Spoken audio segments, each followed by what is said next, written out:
Hello everyone, my name is SpiderStaryu and I welcome you to Spider Chat. Now this is a brand new podcast series, also released on my YouTube channel, where I, Spider, talk all about gaming news, Nintendo games, and more. So our intro music today is from Metroid II, Return of Samus. It's the title theme music of Metroid II, Return of Samus. And it's beautiful. I love it so much. This theme is just, ooh, it's oozing with nostalgia. Now, as you can tell from our intro music, today's episode, we're going to take you back in time. Whoa! We'll be talking about this classic gem, Metroid II, Return of Samus. Now, this retro relic was released. Guess when it was released. It was released back in November 1991 for the Game Boy. The reason why we're talking about this game is because the latest game, Metroid Samus Returns, will be releasing for the Nintendo 3DS on September 15th. Metroid Samus Returns is a remake / reimagining of Metroid 2, so I thought it'd be interesting to dig this nostalgic Game Boy game up and see how it compares now. Now, my co-host today is the Hoo to my Ha, the banana to my banana punch, the donkey to my Kong, introducing... the soul of Donkey Kong himself, SuperZambezi. SuperZambezi! Yeah, that's SuperZambezi. Now, I call him SC for short. Now, SuperZambezi is a really good friend of mine. Like, one of my best friends. Oh. From the internet, one of my best. It's true. And we share, you know, an amazing love for Donkey Kong. We're both huge fans of Donkey Kong. Now, if you guys are fans of me, you know I love Donkey Kong. Look at my Twitter icon. It's Donkey Kong on my head. Hello? You know I love Donkey Kong. And SuperZambezi is totally into Donkey Kong as well. Absolutely. Absolutely, right? But he's also a big fan of Metroid. Is that right, SC? Oh, yeah. It's second to Donkey Kong, potentially. Second to Donkey Kong. Okay. All right, good. As long as it is in one of your top circles or whatever. Yes. So, SC, what do you do? Do you do any like videos and things like that? Why don't you give people a little bit about yourself? Okay, yeah. So let's start from the beginning. I hope you have 10 minutes, so sit down. Mario Party Legacy, I'm the one who started that, runs it. Not a big thing nowadays, but it's still up and existing, so there's that. I do other freelance stuff. I do freelance for IGN, for CGM Magazine, did some stuff for PC Gamer, Entertainment Fuse. I'm getting myself out there, by the way. So nice. Getting my experience points up. I also have a YouTube channel where I do weekly streams with Banjo-Kazooie hacking and whatnot. And finally, if you listen to the Lost Levels podcast, back in the day, I was one of the co-hosts there with Staryu. So this is kind of this big reunion type thing. It's like a half reunion. I haven't done a podcast in like 8 months. That includes in general and with Staryu. So this is really exciting. Yeah, that's about it. Oh, I'm sorry. I thought you were going to say something else. Okay. Well, thank you so much, SC, for being here. You know, it means a lot to me. And I'm glad that, you know, you're getting back into the podcast hustle. Because I've been in the podcast hustle for a while. So, you know, I had to dive back in with Spider Chat. So, thank you so much for being here today. It really means a lot to me. Now, are you ready to talk about Metroid 2? I am. Awesome. All right. So, let's get into this. So, I have a couple of questions and stuff prepared. I want to give a quick glimpse into the story of Metroid 2. Now, Metroid 2 has a great story. We're going to go over it a little bit more later, but I just want to give you guys a quick synopsis of the game really quickly. So, I'm going to explain it really quickly, and here it goes. In the previous Metroid, bounty hunter Samus Aran ruined the space pirates' plans to use the newly discovered life form known as Metroid. To ensure that the space pirates can never obtain any more Metroids, the Galactic Federation Force sends several teams to the Metroid's home planet, SR-388, to destroy them once and for all. However, when each of the teams disappear, the Galactic Federation contracts Samus to finish the mission. So pretty much the game is about Samus going to SR-388, the Metroid's home planet, and basically making them go extinct. She is making the Metroid species just fly off the face of the earth. No more Metroids. Metroid's gone forever. That's Samus's mission right now. So that's the quick story of the game, and we're just going to go through some questions and stuff and talk all about our experiences with this game. So yeah, this game released a long time ago, back in November 1991. So our first question is, when did you first play this game? Now, obviously, me and SuperZambezi, we were not born in 1991, so we weren't there when it first came out. But, Essie, when did you first play it? So, there are going to be two different sides of the coin here. I'm going to be one side, you're the other.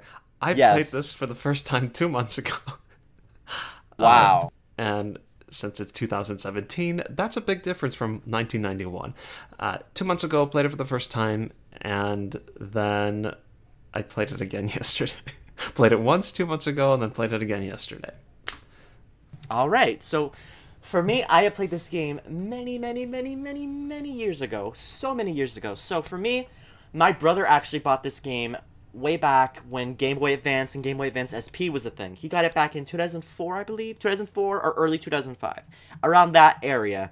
So he's had the game for so many years. And I played it a couple times. Wasn't too into it at first. But as I've gotten older, I grew to appreciate the game a lot more. So yeah, I played it back in 2005, but I didn't finish it. If that makes sense. I finished it so many times now. But yeah. So anyway, how far did you get? Did you beat the game? I beat the game several times. Now, SC, did you beat the game? Yeah, funny story about that. So when I played it 2 months ago, I was really excited because the remake was announced around that time. So, Metroid 2, gotta go play it. It's not even that long. It takes like 5 hours to beat, whatever. Yeah, so I played it, and I very quickly decided, yeah, I'm not playing this game anymore. This is not my cup of tea. I'm not doing this. It's kind of ridiculous. And we'll get into why I thought that a little bit later. But I did not have any plans to keep playing it from there. I beat Area 1, and I got to that transition section to get to Area 2, and that's where I stopped. And it wasn't until yesterday when I was getting ready for this podcast where Staryu was encouraging me to play. He was asking, I really was. How many Metroids do you have? I told him to guess. He said it'd be... I said 30. You definitely have 30 Metroids left to get, right? And I'm like, no. What? And he told me, what, 35? It was 35. I had 35 left, so I only got 5 total. So I picked it up again, and I said, whatever, I'll play like one more area, and then I'll throw this out the window. But no, I actually ended up staying up most of the night trying to finish this game, and I finished it this morning, and it's complete. I finished it. I beat the whole thing. Yeah, that pretty much answers the question, so woo.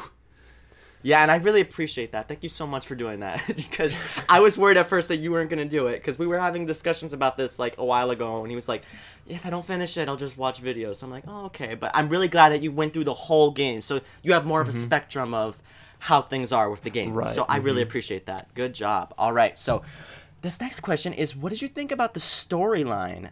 Now, before you answer that question, I did explain a little bit about what the game's about. The story is pretty simple, but the manual of the game actually explains a lot more about the story and the inner workings of it. So, if it's alright, I thought I'd read a little bit of it. Yeah. That's okay? Alright, let's do it. So, this is, quote-unquote, the Metroid story. So, here we go. In the year 2000 of the history of the cosmos, sorry, I'm already laughing. It's alright. Representatives of many different planets in the galaxy established a congress called the Galactic Federation.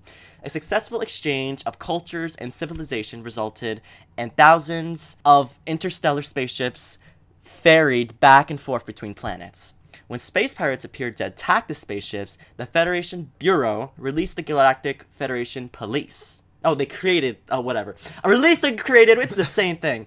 Alright, there are many unknown planets throughout the galaxy. Many of them are causes of concern to the Galactic Federation.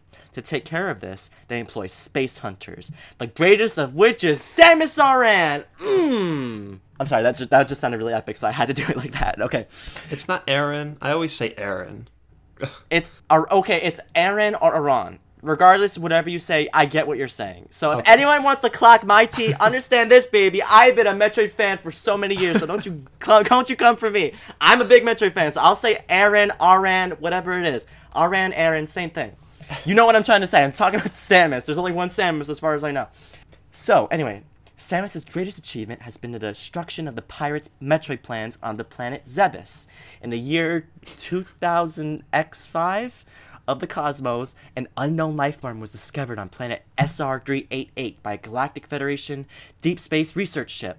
The research crew took a sample from the creature and placed it in the suspended animation stasis capsule and dubbed the life form a Metroid. On their way back to their home base, the research ship was attacked by pirates who stole the stasis capsule containing the life form of Metroid. The Metroid in suspended animation could easily be brought back to life, and exposure to beta rays was all that was needed to cause it to multiply. This highly dangerous creature will cling to any creature and suck away its victim's energy. Samus, by order of the Galactic Federal Police, successfully and single-handedly penetrated the space pirates' natural fortress on the planet Zebes. After a series of intense battles, Samus destroyed all the Metroids she encountered. Her destruction of the reactivated Mother Brain at the center of the fortress crushed the pirates' evil plans. Now, what you're hearing so far, guys, is the first Metroid game. So the first Metroid game, Samus went to planet Zebes, destroyed the space pirates' plans, and destroyed them, basically. So that the space pirates don't get more Metroids, she went to the home planet, SR388, and made sure that there were no more Metroids left. So they couldn't easily multiply. Because I didn't even know this. All it took was, like, some rays, and then the Metroids would multiply. I actually didn't know that. So Yeah. it was very easy for them to multiply. So she had to make sure they were extinct. No more Metroids. So I think that's really interesting. The rest of it's pretty much just explaining what I just said earlier about the game, how she came to the planet to destroy the Metroids and make them extinct so they don't multiply. So I'm not going to read the rest, but I just wanted to read the first part because I thought it was interesting how they relate back to the first game. Now, what were you going to say? Can we dive into some of this a little bit? I want to pinpoint absolutely. Some of these. Okay, so starting with the very first sentence, it says, in the year 2000 of the history of the cosmos. This takes place in the year 2000, because back then it was released in 1991. 2000 was not a thing yet. They're setting this story up in that timeline? Or does history of the cosmos mean, I don't know, some other era of counting years? What do you think about that? This has me so intrigued. You know, I didn't really think too much about that. I was more worried about when they said in the year 2000 X5. So, like, I don't know if they were saying, like 30 years, 40 years, 50 years. I don't know how many years in the future. So that's what I was more so thinking about. But I'm pretty sure they're establishing that this is the year 2000. I think that's what they're trying to say. And then, like, decades later, that's when this thing all started up. Okay. They've used X before because I know they did that with Earthbound as well. Another Nintendo game for the Super Nintendo, actually. They've done it before where it's, like, 1990X, 2000X, so I think they're just trying to say, like, it's been decades later. Okay. From 2000. And can you refresh my mind with the story in the actual game, when you're playing the Game Boy game, how much do they tell you beforehand when you start it? Well, I'm sure you're talking about the instruction manual, yeah? Because in the game itself, it doesn't have any of that. It just starts you immediately on planet SR388, and you come from Samus' ship. So you're already on the planet. So That's right. That's retro games. That's a lot. They had to rely a lot on the manuals, and I didn't have this when I started it. So I didn't know anything about, like, it talks about how they sent... Samus was not the first one to go there. They sent some group of Federation soldiers or whatever to SR388. Yes. And they just lost contact, or they all died or something. You don't know any of that because you didn't read the manual. That's fascinating. I like this. Yeah, right? And also, it's also so cool, just manuals in general that Nintendo used to have. Like the retro games, they had the best manuals. We don't get manuals anymore. Yeah. Like, I remember, you know what my favorite, this is a little bit off topic, but I gotta say it. My favorite manual ever from Nintendo is Wario Land 4. That manual is hysterical. Oh my god, I don't know if you've ever read it, but it's the most hysterical thing ever. And the Metroid manuals have always been good. I had the manual for Metroid Fusion, Super Metroid. The manuals have always been really great at explaining what the game's about and putting down that story so, you know, you feel more attached to Samus and understand what her mission is altogether. It's not just killing Metroids. There's a history about it, and also, you know, you're helping the Galactic Federation Force because guess what? They didn't do their jobs. They were, like, dying from Metroids or something. Samus has to pick up after everyone. So, I love how the manual makes it clear that Samus is one of the best space hunters of all. She's one of the greatest. I'm glad they made that clear. Oh, they made it very... They said the greatest. Not The one greatest. of, the greatest. The greatest. The best of the best. The creme of the creme. Yes, absolutely. So, basically the question is, what do you think about the story? So, the story, reading the manual, it gives you a story. So that's what we're talking about. What do you think of the story? So, I like the story. I like how it's a continuation of the first one. Because some games, they don't really do that.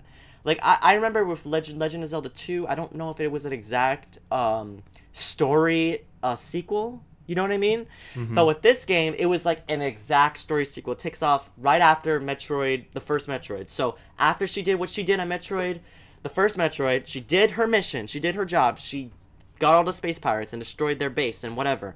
She's going to the planet to make sure there's no more Metroids. So we're not going to have any repeats of the first one. That's what it's basically saying. We're not going to have another, oh, the space pirates came and they got more Metroids and they're trying to take over the planet. No more of that. So I think that's really cool. Now, what did you think of the story, SC? So let me do some really quick background for me. So I've played Super Metroid, Metroid Prime, Metroid Fusion. Like, I've got my Metroid history and knowledge, most of it figured out. But I've always wanted to play Metroid 2 because of the story, because it's such a fascinating story. Like, you're sent to exterminate all these Metroids, like a Metroid genocide up in here. And in the end, and I knew the ending, especially because of spoilers, what happens in future games. Are we allowed to talk about the ending here? Yes, absolutely. There's going to be spoilers in this, guys, but this game has been out for over 25 years, so I think it's okay. Yes. So at the end, when you save the baby Metroid, you have the choice to kill it, and, well, not really in the game, but you have the choice to kill it, and you end up saving it, and you take it with you.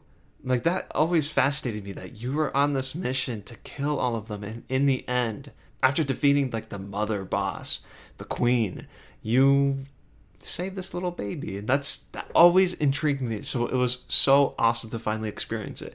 I mean, you played the game, and if you didn't know any of that, you would have probably been so lost. Yeah, you would have known about anything. But having this backstory and knowing about that before starting the game, awesome. I really loved it. I really, really did. All right, cool. And I love how that humanizes Samus a bit, like, because she's a bounty hunter. You know, she has her job to do. She has to take down the enemies. That's what she gets paid for. That's what bounty hunters are all about. So she's killed all the Metroids, but she spared one, and it really humanizes Samus in that moment. If you really think about it, like, she got all the Metroids, she beat the queen, and she destroyed them all, and there was just one left. All it would take is just killing that one little Metroid, and then they're extinct. There would be no more ever. They'd be all gone. And then she spares it because she feels an attachment to it. And the Metroid, you know, it's following her around. It thinks Samus is her mom, is its mommy. So I think that's really ironically sweet. Because Samus just got done murdering her mom. But, you know, that's not neither I just here nor killed there. your mommy, but, you know, I'll be your second mommy or whatever. It's funny. It really is funny if you think about it. It really is.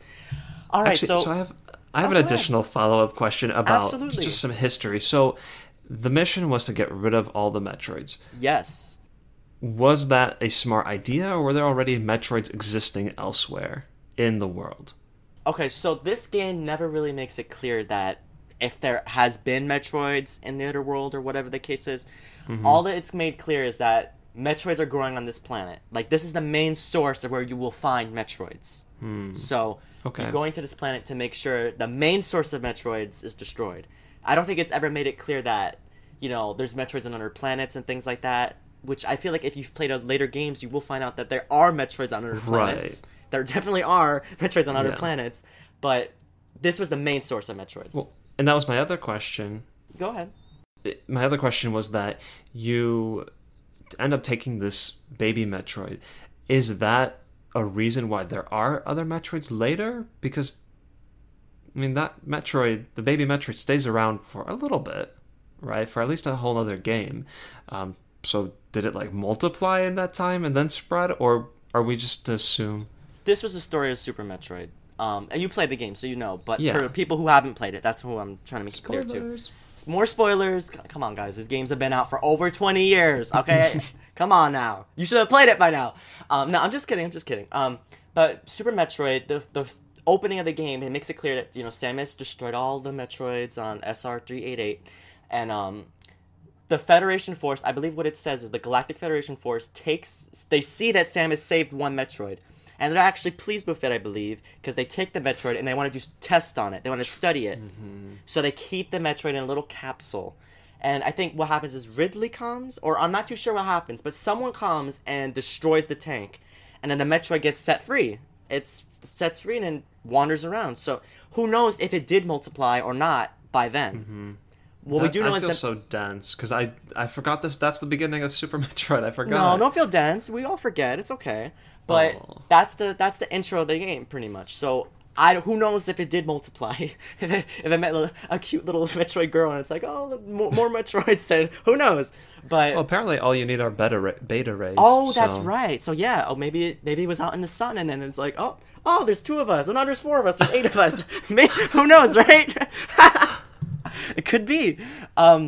But yeah, that's the story of the game. And yeah, so let's move on to the next question. Is that all right? We move on to the next question? Yeah. All right, great stuff. So the next question is, which was your preferred beam? Now, this game has many beams. All right, so in Metroid 2, there are 4 beams. Each of these beams have a specific title. There's the ice beam, which can freeze enemies. There's the wave beam that goes through walls and can pierce through enemies' defenses and things like that. And they look like little Cheerios, by the way. The Spazer laser beam, it's just called the Spazer beam. The Spazer beam is a 3-way beam, and it's really wide. It's a little bit wider than the wave beam, but it goes through walls just like it, but it's just a little bit wider. A little bit slower too, but wider.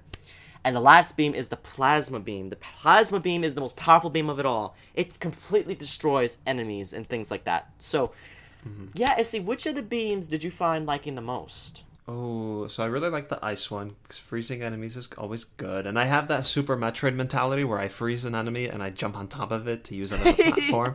But I don't think you even need that in this game, ever. So, whatever.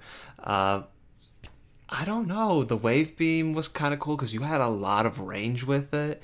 Yes. Spazer was good because it also had that range, but it was a little more powerful. And a little bit slower. Oh, I didn't notice. And then the plasma was also good because if you hit one enemy, it could go through it into the next enemy. But you didn't really have that many opportunities to do that. You're playing on this tiny screen. Not too many enemies appear at once like that.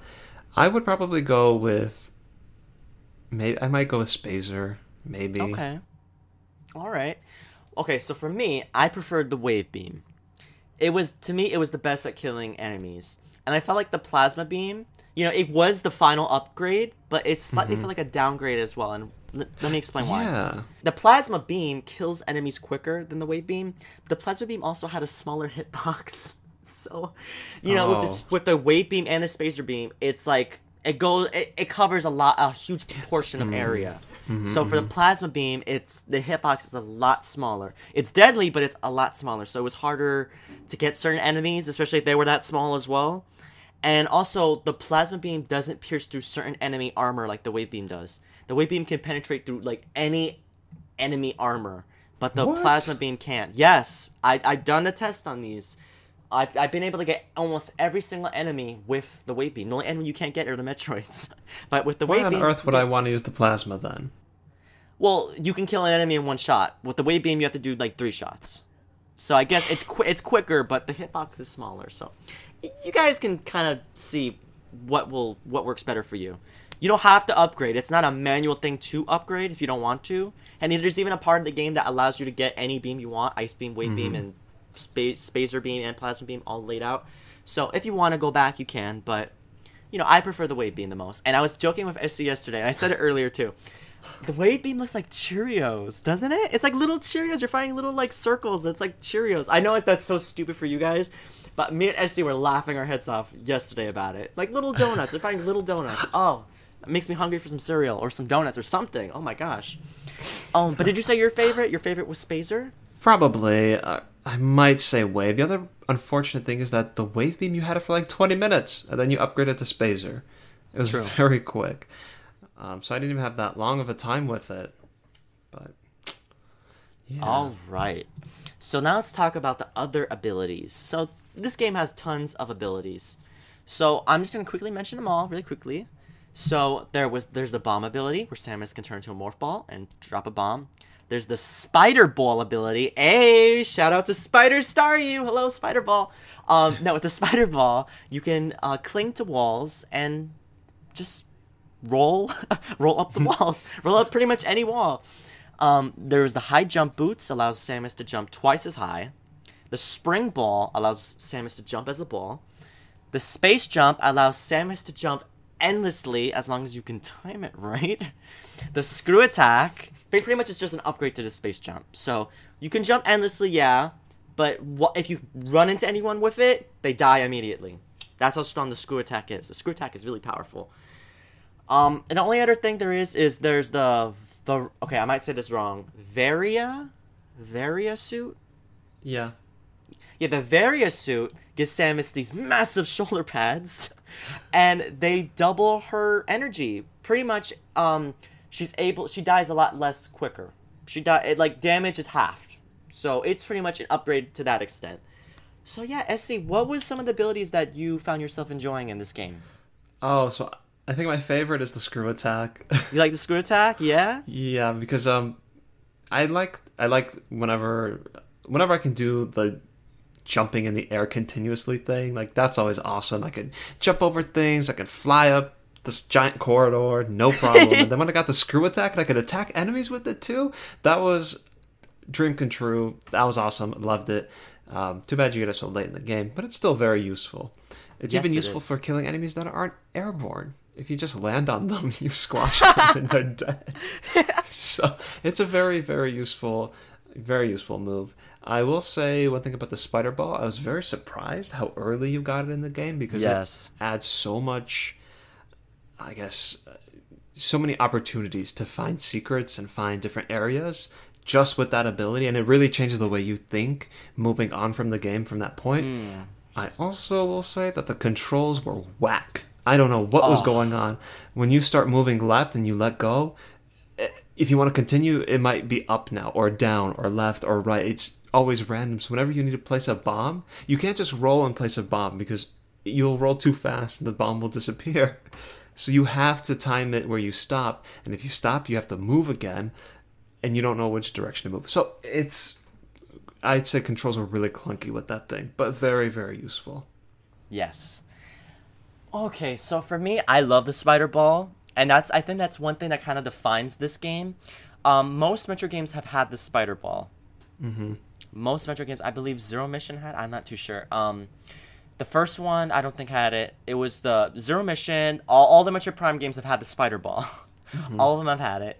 Yeah, so it's been in quite a few games, but it started in this game. This is the first game that has had the spider ball. And I always loved this. I've always loved that ability, because I remember watching my brother play this game when I was younger, and I always see him just climb on walls, and I'd be like, why is he doing that? But there's so many areas that you need to climb up to, and you don't have the space jump yet. You gotta just roll your way up. Just roll your way up.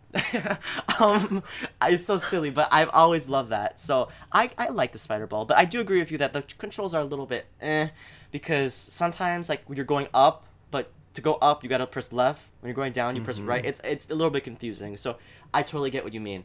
Now, I wasn't gonna bring this up, but SC's gonna read me if I don't, so I kind of have to. So one ability that I had a little bit of trouble with was the space jump. Now, before the Metroid armies start coming for me, The space jump I have used on other games, Metroid Fusion, you know, I have used the space jump before. I know what the space jump's about. But I feel like in this game, it's a little bit more tricky. If you don't press A exactly on time, it won't work. It'll just stop. And that's one thing I've noticed that continuously has happened to me. So I would be jumping up once, twice, but if I don't time it exactly right, I'll stop jumping. I'll just go all the way back down.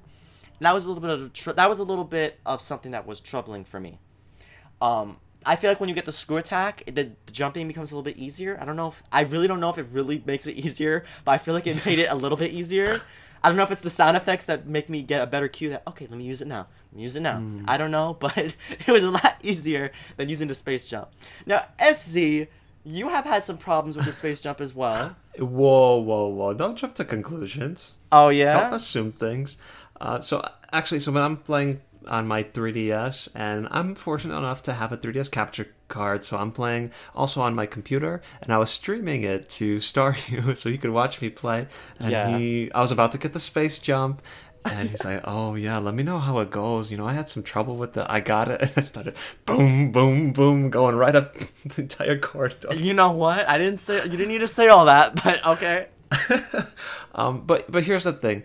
I remember back in Super Metroid, because I played that first. When I got it then, I definitely remember having trouble with this. So I got the timing down pretty well with that. And I only played Super Metroid... Well, actually, it's been like 5 or 6 years. Dang. Okay, well, I played it 5 or 6 years ago, but I got it down pretty well in Super Metroid. So when I got it here, I knew exactly when to hit it, and it wasn't too difficult. Okay. But I messed up a few times. Let's be real. I messed up a few times. I've seen you screw up a few times. More than a few times, guys. More than a few times. But yeah, just a few. You do have there was a funny moment. Let's just bring this up now because I don't know where else I would bring this up. There was a funny moment where you were about to reach a save point, and I distinctly remember you fell into a hole. Is that true? Yeah, the story gets better because as I was running towards the hole, the save point is right after the hole, and the hole is in a room that loads. You load into a new room, and then there's the hole, and there's the save point. And I'm running through this hallway before the room, and Staryu's like, "Hey, make sure you don't jump in the hole." And as he was saying that, I'm already in the next room jumping, and I went right into the hole, and I start falling down this corridor, and I missed the save point and everything. But I was using restore points, so it was not. Yeah, I was using those restore points like nobody's business, and we're gonna get into why. I won't say just yet. Oh yeah, it's pretty okay, obvious. But just one thing you gotta know about SC and holes go together perfectly. And Mario Kart and Metroid 2 apparently. You know, just there's a hole. I say don't fall in it, and he just goes right in. He's just like woo! It's like a bowling ball. It's like you're playing what's that game called? I don't know what it's called, but there's a game where you throw a ball in a little hole. It's not basketball. I forgot the game, but golf. It's like golf. Oh my gosh. And it just falls right into the hole in one, you know? Oh, brother. Don't act like you haven't taken a liking to holes recently. You play Mario Kart too. I've seen that. It's true. He's getting me into holes. So all right. Okay, but that's our thing about abilities. So my favorite is Spider Ball. You say screw attack, yeah? Yeah. Okay. Awesome. All right, so the next question is this. We're going to talk about a little bit about the Metroids. So killing the different Metroids, was it hard? So there are 4 types of Metroids. There's Alpha, Gamma, Zeta, and Omega. Those are the main Metroids you'll be encountering throughout the game. At one point in the game, you will encounter baby Metroids that are the basic form of Metroids, the form that you expect them to be. If you're looking at the what's it called? The artwork of this episode, you'll see that under above the name SuperZambezi, you'll see a Metroid. That's the Metroid I'm talking about. A normal Metroid. Just a basic Metroid. You only encounter those at the end of the game, but you encounter Alpha, Gamma, Zeta, and Omega throughout the game. So, which were the most difficult to kill, SC? Okay, so, I mean, with each one, I was like, oh my gosh, this one's the worst. And they were terrifying. They were... When I first started playing, they were hard to kill. Now Alpha is like, I can do that with my eyes closed. But when I first got there, they were terrifying. And I didn't realize that, well, I mean, I learned pretty quick, but I didn't realize that you could only use missiles to kill them. So sometimes I'd run in there without enough. So I was stuck from the get-go.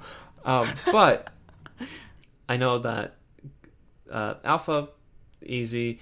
Gamma was a little frightening at first, and some of the levels they put you in were pretty ridiculous. Like the one where what was that stuff? It was this. Your room was full of sand or something, and you'd shoot, and it would disintegrate, and you'd have to like make space for yourself. Do you know what I'm talking about? Yes, I know exactly what you're talking about. Whatever that is, there would be like GAME Metroid stuck in there. You have to try to fight it with all this junk everywhere. You have to try to clear some area before you can fight it. Otherwise, good luck. So those were pretty tough. Zeta, that was tough. Those are very erratic.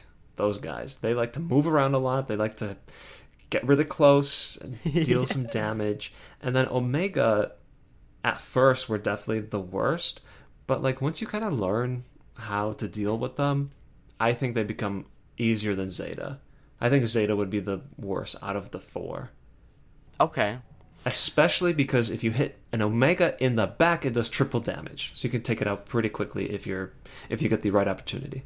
That's actually some really good advice. So actually, I didn't know that. So when he told me that, I'm like, really? Because I always just hit the front. But if you hit the back, it does triple the damage. That's a very good tip. Thank you for that. And I only knew that because I was reading walkthroughs and I had 4 different maps open. Don't say that. Don't say that. Just say, I knew that. Say it. Mm-hmm. Say you knew it. You knew it, right? I knew that, of course. Of course. See? Smart guy. All right. So, okay, for me, the hardest ones were Gamma, Zeta, and Omega. They were all hard in different ways. But one thing I noticed is you can't hit the very top. You can't hit their head, and you can't hit their feet. If you shoot a missile at their feet, it does nothing. It does nothing. Their feet are like super armor. It's like their feet like just make them immune. It's so crazy. And I know certain people would aim at the feet, all the time.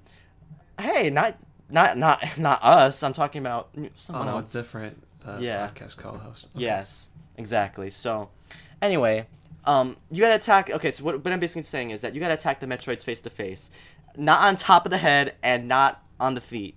So as long as you're hitting on the back or the front, you're good to go. So I didn't know that at first, so I kept shooting at the... It's been a while since I played it, so I kept shooting at the feet, and it wasn't going through, Yeah, so pretty much just watch for the Metroid's feet. Always in the front or in the back. Okay, so next question. Ooh, this one's a big one, alright?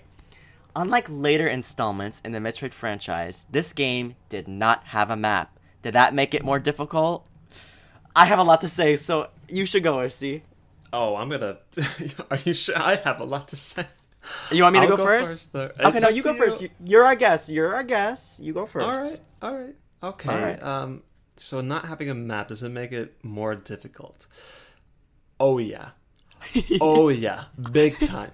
That's the reason I stopped playing this game. I almost said this dumb game because I kind of like it now. But when I stopped playing it 2 months ago, it was because number one, it didn't have a map, so I had to use a map constantly. I had a map beside me playing all the time, and at one point I'm just like, this is dumb. I'm just reading off this map, doing what it tells me to do, and I mean, where's the discovery? Where's the sense of exploration? It's not there. I'm just using a guide. And if I got rid of it, I would have been lost. I wouldn't know where to go, what's next, why I'm doing what I'm doing. It would have been a disaster. So does it make it more difficult? Yes, it does. Really significantly difficult. And it just doesn't make it fun. So yeah, let's hear what you have to say. Oh, I have a lot more to say, so watch out. Okay, here we go. Not having a map was very difficult. So, let me get into this. For my first replay through I did recently, I used the map. I was switching between my Game Boy Color and Game Boy Advance SP, a plug for the classics. And I had the map on my computer. So having a map makes this game incredibly easy to navigate. You just have to remember what areas you were at, because sometimes I forgot I killed a Metroid in an area, and I would waste time revisiting it to make sure I killed it. So, quick tip, if you are going to use a map, just make sure you mark the areas, like on paint or whatever, that, okay, I've been in this area, and I killed these Metroids, so you don't get confused. Now, with my second playthrough, I did not have a map. And also, I played on my 3DS. Yeah, boy. So, it was classic Game Boy graphics, black and white. Or green, depending on what screen you use. Wait. Quick question. Whoa. Do you prefer using the black and white screen or the green screen, SC? On the 3DS? On 3DS, yeah. You could do the green screen? I didn't know that. What? How do you do that? Select? Something like that? Select? No, nothing. That doesn't work. You hold LR, and then this little icon pops up, and you press Y. You just found this out? Way. What? Discoveries on the podcast. Whoa. Yeah, I'm on the end screen, and it just... Oh, man, I wish I knew that. That's a good question. Black or... That's a good question. Yeah. I prefer black and white just because it's easier on the eyes. Anyway, back to the topic. I already played through the game one time recently, so I thought I could remember most of it, and it turns out I got lost a lot. Going from playing a colored version of the game to just plain and dull black and white graphics was very tough. I got confused at what areas I'd been in and ones I haven't. And it wasn't because, I'm not sure if I got this Metroid. It was because I literally couldn't tell the scenery apart. I felt like a dog. I'm like, what the heck? Where am I? I felt like I was a dog, or I was like from the 50s or whatever, something like that. But just a silly joke. I'm not serious. But it was a real challenge. And I really tried to remember, people who played this game back then in the 90s, they didn't have a computer or anything to find out where to go. They just had to guess. They had to hope the next room they're going through had an eager Metroid there to kill. They had to hope. And they probably got very excited when they were able to find a Metroid. Like, I can't imagine. Like, my brother was telling me, because he didn't use a map or anything when he played this game back then. When he would find a Metroid, he would get so excited because it's like, yeah, I found one, and he would just boom, boom, boom, just shooting those missiles. He'd get so excited. And I did some research earlier today, and I found out that actually Nintendo released a map on one of their Nintendo Power magazines. So this issue, I did research on this. I did research. The issue came out on June 1992. And it was V37. That was the issue. That's what it was called. And it had lemmings on the cover, in case you wanted to check it out. Anyway, but yeah, they released the map, like, months after the game is released, and I'm sure it was a big help to everyone who had the game, because, man, it's so tough. With those graphics and no map, you just get lost. And also, I think it's important to remember, with the first Metro game, it didn't have a map as well. But it was in color. So you had at least some idea, okay, I'm in this area, I'm in that area. It also had different music, like Kraid's Lair, the area where Ridley's at. They had, like, different hints to, okay, I'm in this area, I'm in Area 5, Area 2. You had a clue. So, yeah, it was definitely tough playing without a map and playing it in, Game Boy graphics. Yeah, and I'm really disappointed when you're talking about your brother when he would discover a Metroid and he got so excited. And because I used the map, I never got that. I never got to experience that because I knew what was coming and I knew exactly what kind of Metroid was going to be there. I knew what I had to bring, what I had to not do. And because I was playing on the 3DS with save states, like a save state every single second before I get there, during the battle. Oh my god, you monkey. So all that wasn't there, unfortunately. You didn't experience that greatness of that excitement of I found one! Right. Yeah. But the trade-off is I didn't have to experience the insane difficulty of being constantly lost. So I think I picked the better choice. You see? You had a better option. Yeah, but you see, you're saying that, but now I'm thinking about myself. When I would find a Metroid, I'd just be like, oh god.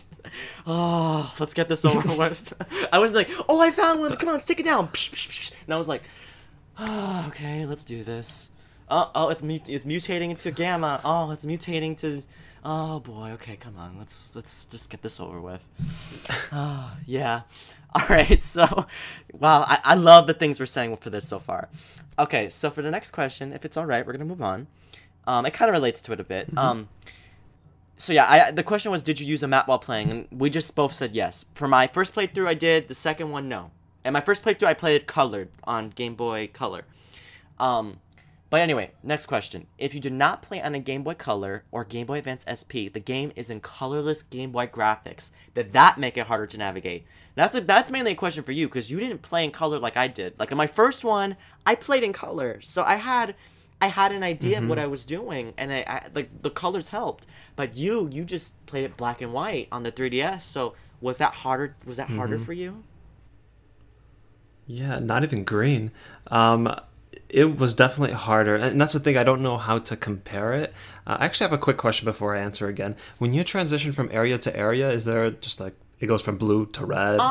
And First and foremost, here's the thing with the Game Boy Color. At least you need to put a light on it. So I'd have to like hold up a light if I wasn't playing with my SP. You have to like play it like right under a lamp or something. So it's hard to say. I'm pretty sure most of it was blue, but there were some areas that were like purple and things like that. I'm pretty sure. They were either purple or gray or things like that, but they were different colors, so you knew you were in a different area. I think there was an area that was red and things like that, so there were different colors. And Samus was red. So, for example, if you're going into from area 2 to area 3, and there's like the purple lava stuff, right, blocking off the path. So, can you see that one area is yellow or blue or whatever, and one area is red right there? So you know that down there is a new area. Yes.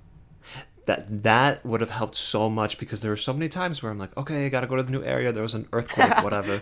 And I start running in that direction, and I'm like, oh, where's the entrance to this? And I look at the map, I'm like, oh, I'm already, 5 rooms into the new area. I didn't even know.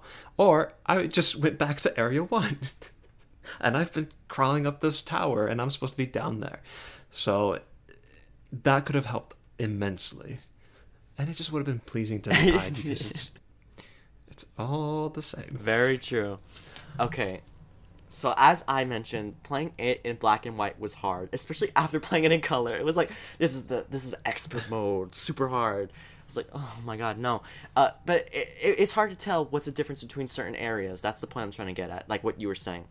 Like, let me give you a little bit more background. I was a total handheld gamer growing up. I love my home consoles, but like during the week, I would always be on my handhelds. I'd be playing the Game Boy Color, the Game Boy Advance, the DS, things like that.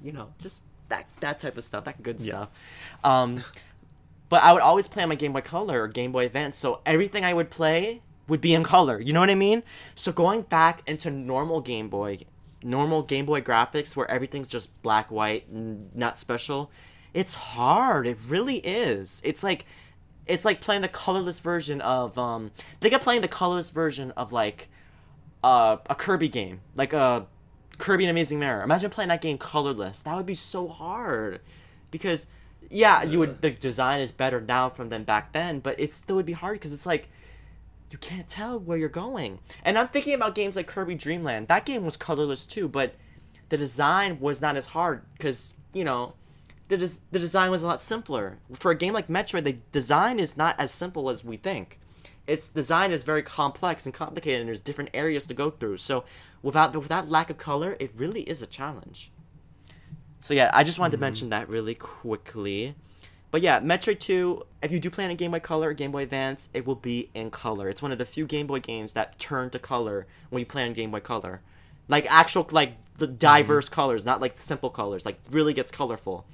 So if you guys have a Game Boy Color, or your older brother, sister, they have one, sneak it and play it on there, because it's a lot better like that. But you could also play on a 3DS, but it'll just be black and white, so, Well, and remember that you can change it to green, if you didn't know All that right, already. okay, that correction. I'll give you that correction. Could change it to green if you like green better. All right, okay. You got that. Now, here's the next question. Metroid Samus Returns is releasing just around the corner. What could this game improve upon from Metroid 2 Return to Samus? Now, I think it's important that we mention this. So, little sneak over here. This monkey, SC, he has... What do you have, SC? What do you have in your hands? I have a special little game. Oh, okay. It's called Banjo-Kazooie. I love it so much. Yeah, okay. What else is in your hands? I also have pretzels. Okay. What else is in your hands? Okay. Yes. Sorry. Okay. Time to be serious. Okay. I also have a banana in my other hand. Okay. Time to be really serious. That has to be there. I have an early copy of Metroid Samus Returns.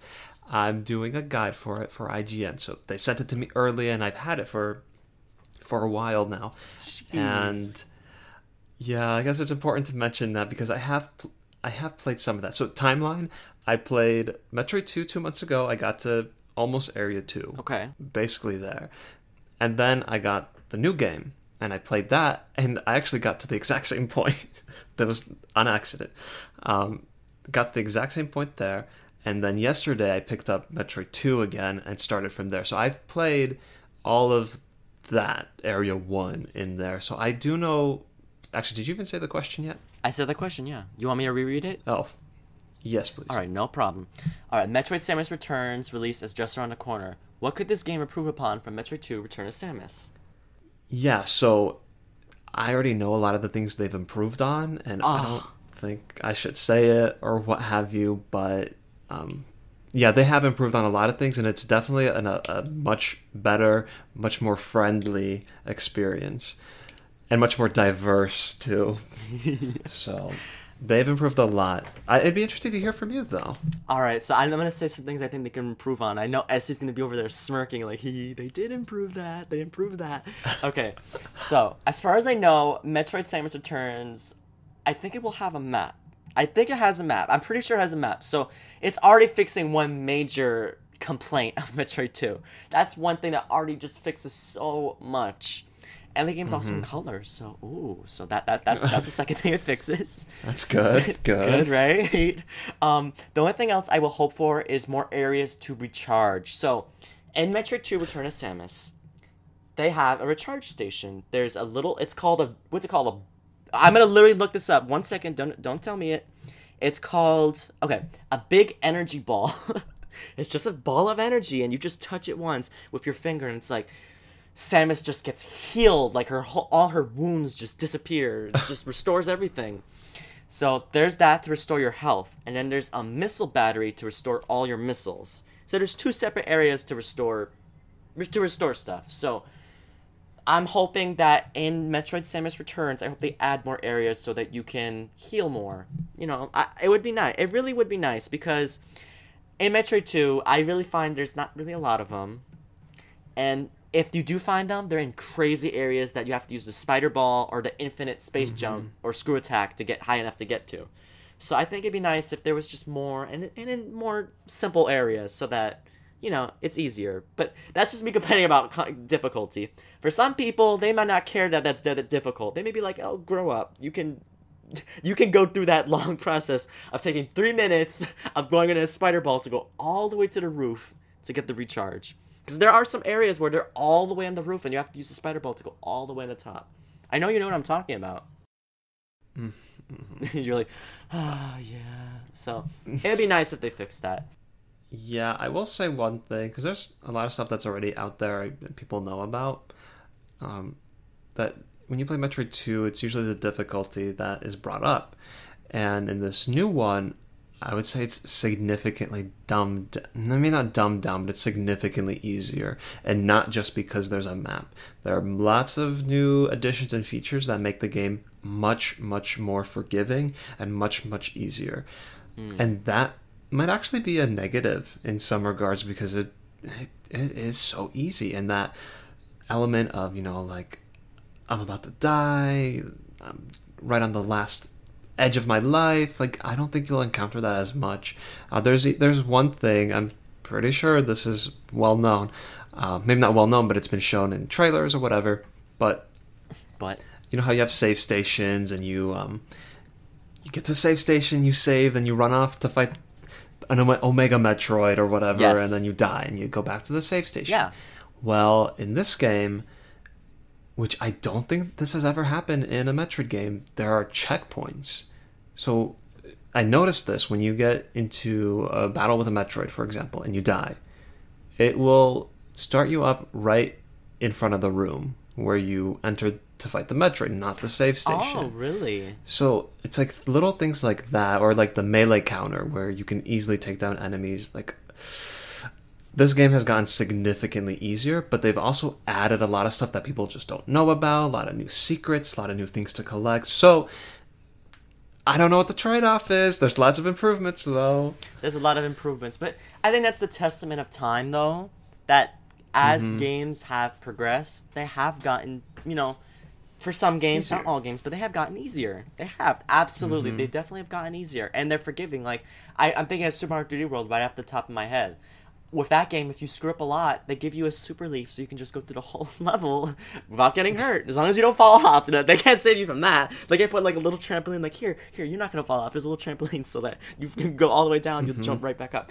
There's none of that, but there are things put in place to make things easier, even in games like Pokemon, you know? So I'm not really surprised that they have that to make Metroid easier. It probably is for the better because most people don't like a challenge, let's be real. The gamers of today, let's be real, the younger generation, teenagers, I'm talking about like that, they don't have the patience for it. They'll get bored of it quickly, like, I keep dying, I don't want to play this. My generation, like Game Boy Color, Nintendo 64, oh, good, so much good stuff. But my generation would be like, no, we're going to keep doing it until we beat it. We're not going to give up. We're going to just keep trying. We're going to keep doing it, even if it takes all day. That's what our generation's about. So, you know, it's different generations. Even, I was going to talk a little bit more about retro gaming there, because when you talk about like the generations and what people are used to today, I don't know if it's so much the generation, but it's just what we're used to and what's available, and that has to do with the generation you were born with. So yeah, you're right. But you have like people who played Metroid and the Zeldas and the Marios, and they would constantly die. Like, that's all you knew in gaming. But nowadays there are games where you have all those backups and the cushion, so that when you go and play this, you're like, I'm not going to waste my time on this. And even for me today, if I would not play Metroid, just Metroid 2 the way it was. I would not. Especially if I kept dying. I would not. I wouldn't do it. Because not only are there so many other games to be playing, and I'm not going to spend, an hour just trying to defeat this Metroid, but that fun is not really there anymore because I'm just so used to not having that type of challenge. And it's that's the thing, like, I want a challenge, but I don't want it to be so ridiculous either. And in Metroid 2, I think it is pretty ridiculous, and in a lot of retro games who haven't learned a lot of the game design that we know today. And a lot of that game design is very good, yes, and very friendly and smart, whereas some stuff in Metroid 2, not so much. And that even reminds me, like, I mentioned this to you yesterday, even the level design at times is kind of interesting. I think it's Area 3 where you show up and, oh, good, a safe station. Okay, go to the next room. Go to the next... Oh, that's another safe station. That's... Why did they do that? And there's no explanation. There's no explanation. I know exactly what you're talking about. I'll put it on the screen, guys, if you're watching on YouTube. I'll put it on the screen right now. You can see there's an area where you pass by two safe stations, and it's so close together, I don't even know why. What's the point? Like, that's why there's some weird, funky stuff going on that I guess just game designers haven't learned yet. So that's why a lot of these challenges, I think, should be fixed and shouldn't really be as ridiculous. I would love to talk to someone who is a lot older and has grown up in that generation. I would love to pick at their brain to see, like, what they thought about all that stuff. Because, yes. I've definitely have grown up in the generation where you keep trying. But there's no denying that 64 games and things like that, they were not as hard as NES games, Super Nintendo games. Every console has gotten easier and easier. I'm not saying 64 didn't have its hard games. Oh my god.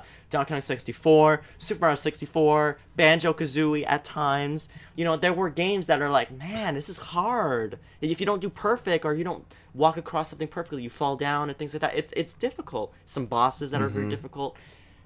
That's the only thing I'll say that hasn't changed in gaming. I think final bosses have always been really hard in games, even today. I think that it's still very hard. But yeah, for the most part. For the most part, yeah. But I would love to talk with someone a lot older and see, like, what they think about all this. Because I want to know if could they handle it? Could they be like, oh, I'll keep doing it all day. I don't care until I get it. Until they can finally beat it. I'm not going to give up. I would love to see if that's what they thought. I'm going to have to talk with someone about that. But very interesting. Very nice. Wow, what a discussion. Okay, so moving on from that, we're going to talk about this. Would you recommend Metroid 2 Return of Samus? You go first, SC. Would you recommend it? 2 months ago, no. Oh. That's what I was saying is I don't recommend this to anybody. It's an ancient relic, and it's nice, and it's cool that people have the nostalgia for it all, but you playing it today, forget about it. Don't bother. Wait for the remake, and don't look back. But that's the end of his you opinion. Encouraged me to keep. Just kidding. What did you say? That's the end of your opinion. That's it. You're just gonna close it like that. No, he has more to say. He has more to say. I'm just kidding. Well, fortunately, that's not the end of the story, because yesterday you encouraged me to keep playing, and I did. I did, yeah. So you encouraged me to play yesterday. Yeah. So I did. And I kind of hate that I have to say this, but I'm glad you made me play, and I actually enjoyed it a lot more. Yes, it was all you. I did enjoy it a lot more. I found the Metroids to be a lot more challenging, because they kept evolving, and that was fun to a degree. Because I do still want that challenge, and it was good. And I liked still in the black and white exploring, and having that map was taking away from the experience a little bit, but it made it okay. I think I was just still trying to really get into it, and it wasn't happening. So, you know what I think helped, actually? What? When I realized that this game is only like 4 to 5 hours long. And that I could finish it. Because if it was a 20-hour game, I would say forget about it. Don't. Oh, he would have dumped this out completely. He would not even be on this podcast right now. He'd be like, yeah, I think that'd be right. Staryu, you're going to have to find someone else, because I'm not going to do this nonsense. I'm really glad you did, though, and I'm glad I encouraged you to do it, because I at first, I didn't even think you were going to go through the whole thing, because you told me, I'll go through part of it, and I'll just watch videos. But then when I woke up in the morning, and I saw you posted to me, on Skype, you were like, oh, I only got like 4 more Metroids to go, and I was like, yeah! Oh, I'm so excited! Yay! I really was excited. I was like, oh, it makes me so happy. I'm so glad you did it. Yeah. So, alright, now let me go through what... Yeah, I also stayed up until 4 in the morning, my goodness. I was up late. That's a normal for certain people. Okay, now for my opinion. Alright. I would definitely recommend Metroid II Return of Samus. You could buy it on the eShop for $3.99. That's a steal, for my opinion. Only $3.99 for a whole game? Come on.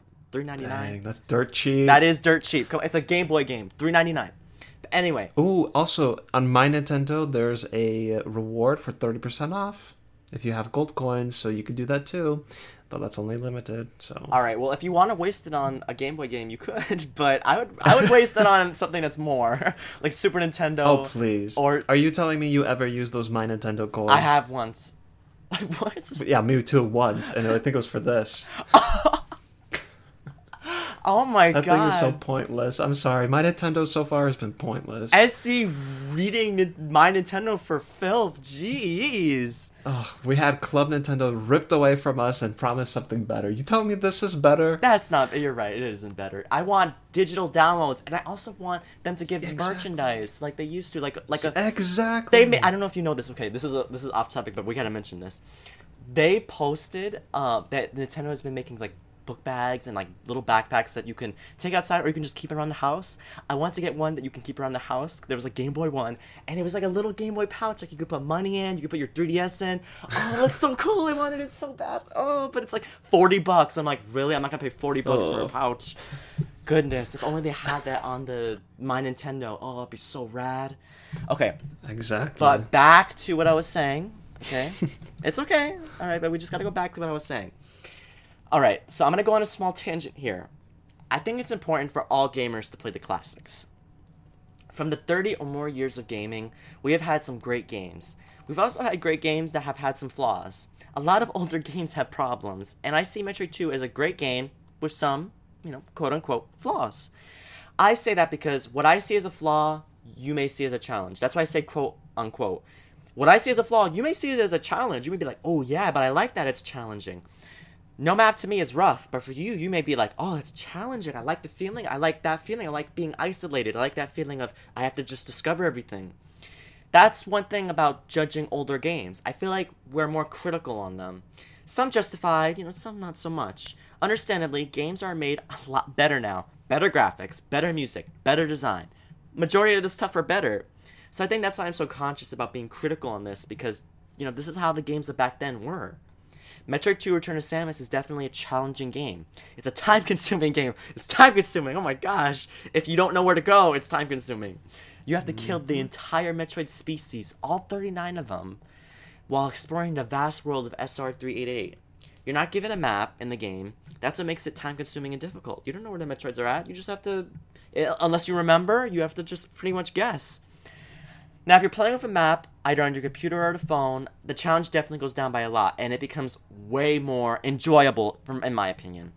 Overall, I think it's the typical classic Metroid fun you know and love. You know, the classic, just Metroid realness.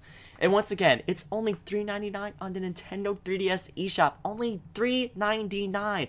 $3.99. That's a steal. It's $4. I have $4 just. How much was it? $3.99. You silly monkey. You know what I said. Oh my gosh. Okay, but we're gonna expand on that just a little bit more. Now, if you would recommend it, what audience would you recommend it to? Ooh. Ooh. Ah. Yeah, none from today.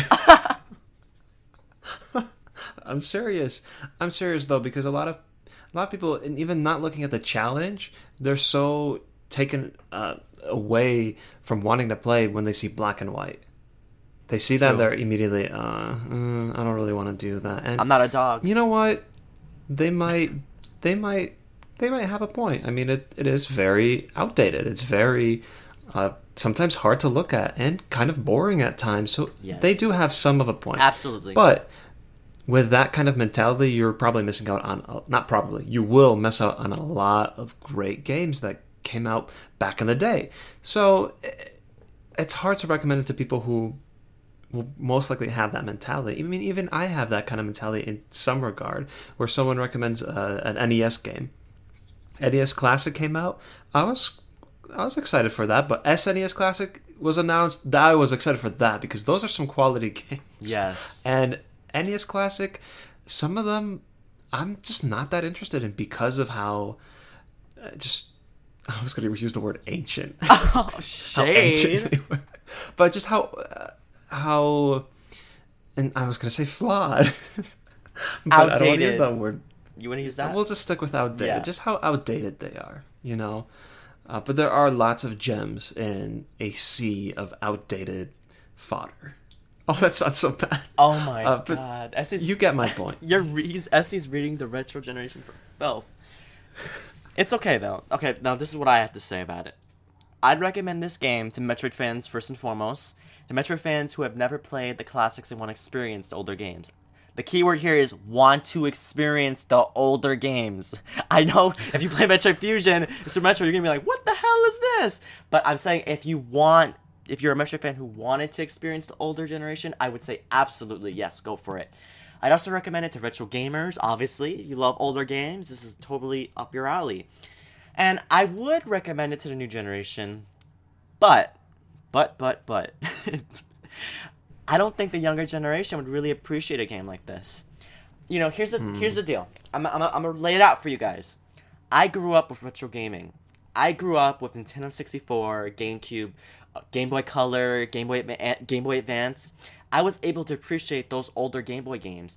And I was able to appreciate the older Game Boy games, Super Nintendo games, and other retro games because why? I had an older brother and an older sister who had those consoles, and they would share those games with me. So we would play those games together and be like, hey, Michael, look, this is Super Mario Land. This is Super Mario Land 2. Oh, I love that game so much. You know, they would show me those games, and they'd be like, wow, look at this. And I would like it. I enjoy it. So I played both. I played the new games, and I played the old games as a kid. So I experienced both. You know, I experienced it all. If you never experienced a retro game like this, you know, it's never too late to start. It's just you have to understand it's going to be more difficult. It's going to be slower. It's going to be harder. The design might not be as great as games of today. Why? I love the term you used, Desi. It's because it's outdated. They're older. The standard of today's gaming is not the standard of the past years of gaming. Everything has been improved. You know, we have better music. We have better graphics. Like I said, better designs overall. So I think it's important to just give that older generation a chance. Experience the game. I know it may be like, oh my god, I don't want to, you know, I want it to just be easier.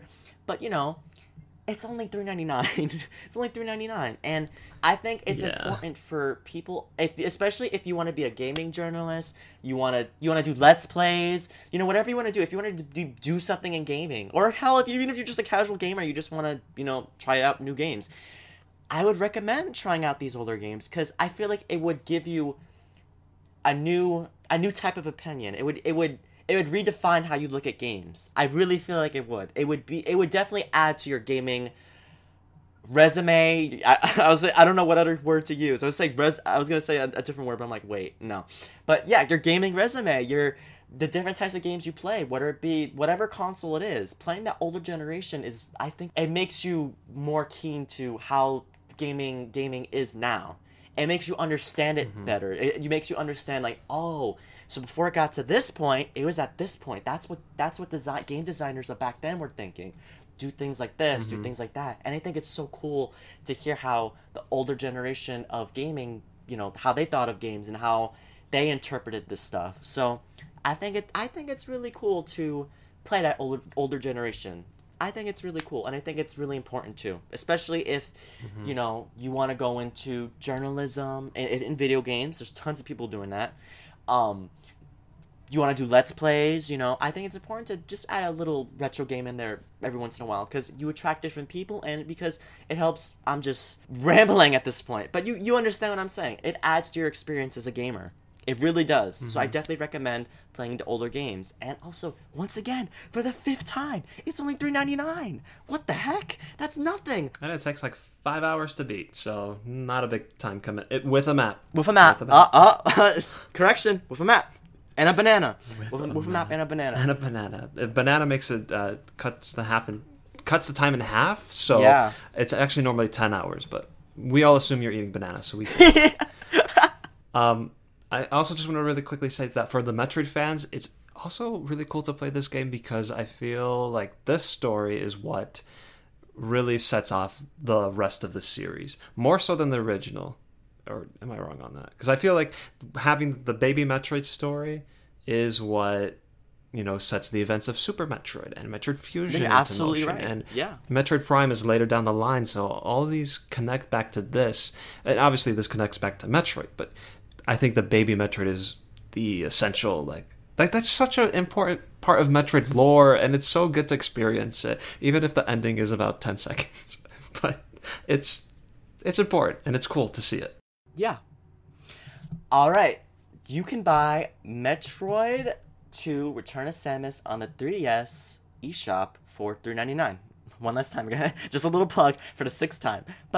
And Metroid Samus Returns comes out for the 3DS. This new game, this remake, will be coming out September 15th for the 3DS. So, go pick it up. Me and Essie, maybe if we play the game for a while, maybe we might do another podcast about it, and we'll talk about Samus Returns. Yeah. All right, so we're at the end of our podcast. Thank you everyone so much for listening. I really hope that we've inspired you guys to want to try out these types of retro games, because I would really love to do more podcasts on some retro games, because I did a lot of research for this, and I just think just reading all the reviews, reading what some older people thought, it opened my mind to the older generation of games. It really made me see, like, wow, that's how it was. That's what designers were thinking. That's, and it's so cool. So I really think it's important to experience the older generation. You don't need to go full out and full fledged. Be like, okay, I'm not playing the Switch. I'm not playing my PlayStation 4. Okay, I'm just playing Game Boy games. No, I'm not saying that. But I'm just saying, like, if you have some time, why not play a game like Metroid 2? Why not? It's a 5-hour game. You can get it done really quickly with a map, and you'll just have a fun time, and you'll get to experience an older game. So, think about that, guys. Really think about that. Oh, thank you, SC, so much for joining me. Oh, yeah. Oh, no. Thank you for inviting me. It's so great to be podcasting again and with you. Aww. And it just feels like a mini Lost Levels reunion, and it makes me so happy. Oh, my heart is tearing up right now. Well, thank you so much. Now, Essie, now, we got to find out where we can find you. So, it's funny. We've done the podcast for a while. We've done the Lost Levels podcast for, like, however long. I've never put the Lost Levels on my channel, really. Only one time, I think. So it's been very rare that you guys have seen the Lost Levels, unless you guys went out and searched for it. So this is SuperZambezi. He's one of my best friends. So where can we find you, SC? Where are places we can find you? So that's one thing that hasn't changed. My social media links and such, they're all the same. I'm on Twitter at SuperZambezi, on YouTube at SuperZambezi. Actually, there's one thing that changed. Nintendo Switch came out, and I don't know how that works. You can't just look me up, right? You need like a Switch code. So if you wanted to add me there, well, you're out of luck because I don't have the code. Oh. So good luck. Actually, I have it on my Twitter. So if you search my Twitter hard enough, you can find it there. But it might be a waste of time because I don't accept people I don't recognize. So, oh, look at him! Look at him! He's a little sneak. He's a little sneak, isn't he? For me, you can follow me on SpiderStaryu. I'm SpiderStaryu everywhere. I'm on YouTube, duh. I'm on Twitter, Facebook, Google+, Instagram, and Nintendo Network. All of it SpiderStaryu, which, by the way, I don't know if you guys know this, but Miiverse is actually going to be closing down in November. So, you want to message me on Miiverse, better do it now because it's going to be closed. I've been posting some images of Metroid II on there, so if you guys want to check that out, it's on my Miiverse, SpiderStaryu. Just look up SpiderStaryu, you'll find it. Like it. Of course, you better do that. And yeah, that's pretty much it. Well, once again, I say thank you so much. I really appreciate this. This has been really lovely discussion. I agree. It's nice to see my banana buddy again. My banana to my banana punch. I love writing that. It was so good. I'm my really hoo proud. to my ha. The hoo to my ha. I love writing that. That was a good idea. Okay, but thank you so much. I really appreciate it. And please come on again, yeah? Yeah, of course. Of course. All right. I cannot wait. All right. Thank you guys so much for listening. And also, here's a little treat for you guys. The outro music playing is going to be a Metroid 2 track. Yes, this is Enter SR388. The track basically is one of the first tracks you hear in the game. Dun, dun, dun. Oh, it's so good, isn't it? So you can hear it playing in the background right now. Oh, Essie's humming it. Oh my god. Whoa, I didn't know he was such an amazing video game music singer. Okay, I'm being silly right now. Anyway, thank you guys so much for listening. I appreciate it so much. And I will see you in the next episode. Thanks so much for watching Spider Chat. And that's it. I'm SpiderStaryu. Bye, everyone. Oh, goodbye.